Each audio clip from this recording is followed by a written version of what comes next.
నమస్తే friends, welcome to AP news hunt. గత ప్రభుత్వం 60 రూపాయల విలువ చేసే బ్రాండ్ మద్యాన్ని కూడా 200 పైచిలుకు చొప్పున విక్రయించింది. దీనివల్ల మద్యం తాగేవారు దూరంగా ఉండి మద్యపాన వినియోగం తగ్గుతుందని అంచనా వేసింది. మద్యం ధరలను తగ్గించాలని ఎప్పటి నుంచో డిమాండ్ ఉంది.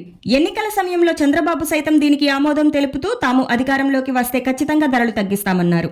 ఇప్పుడు అదే నిర్ణయం తీసుకున్నారు. గత చంద్రబాబు పాలనలో ఉన్న ధరలనే అందుబాటులోకి తీసుకురావాలని నిర్ణయించారు. డిస్టిలరీలను ఒప్పించేందుకు కమిటీ వేయాలని నిర్ణయించారు.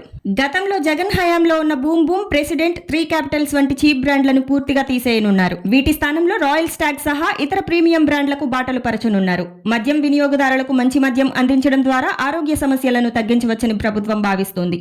పర్మిట్ రూమ్లను మళ్లీ తీసుకురావాలని ప్రభుత్వం నిర్ణయించింది. గతంలో జగన్ ప్రభుత్వ హయాంలో పర్మిట్ రూమ్లను ఎత్తివేయడంతో ఎక్కడ పడితే అక్కడ మద్యం తాగడం, మహిళలను వేధింపులకు గురి చేయడం వంటి కేసులు వెలుగు చూశాయి. ఈ పరిణామాల నేపథ్యంలో ప్రస్తుత ప్రభుత్వం పర్మిట్ రూమ్లకు పరిమితంగా అనుమతించాలని నిర్ణయించింది. గ్రామీణ ప్రాంతాల్లో కన్నా పట్టణాలు, నగరాల్లో పర్మిట్ రూమ్లకు అనుమతి ఉంటుంది.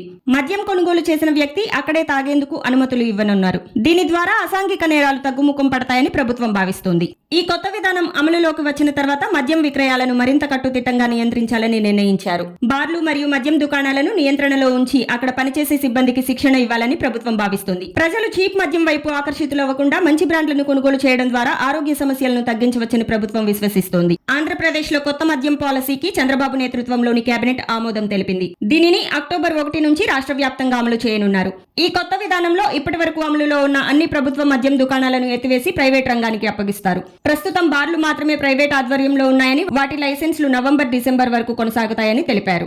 జగన్ ప్రభుత్వ హయాంలో ప్రతి 50,000 ఇళ్లకు ఒక బార్ను కేటాయించారు. దీనివల్ల అక్రమ మద్యం అమ్మకాలు పెరిగాయని ప్రస్తుత కూటమి ప్రభుత్వం భావిస్తోంది. ఈ సమస్యను పరిష్కరించేందుకు కొత్త పాలసీ ప్రకారం 20-30 వేల ఇళ్లకు ఒక బార్ చొప్పున ఏర్పాటు చేయనున్నారు. అదే సమయంలో చీప్ లిక్కర్ ను పూర్తిగా తీసేయనున్నారు. ఈ కొత్త మద్యం విధానం అమలులోకి వచ్చిన తర్వాత రాష్ట్రంలో మద్యం వినియోగం మరింత నియంత్రణలోకి వస్తుందని, అసాంఘిక నేరాలు తగ్గుముఖం పడతాయని ప్రభుత్వం ఆశిస్తోంది. కొత్త విధానం రాష్ట్ర వ్యాప్తంగా అక్టోబర్ 1 నుంచి అమలులోకి వస్తుందని ప్రభుత్వం ప్రకటించింది. చూశారు కదా ఫ్రెండ్స్, ఇలాంటి విలువైన సమాచారం కోసం మన ఛానల్ ని సబ్స్క్రైబ్ చేయండి.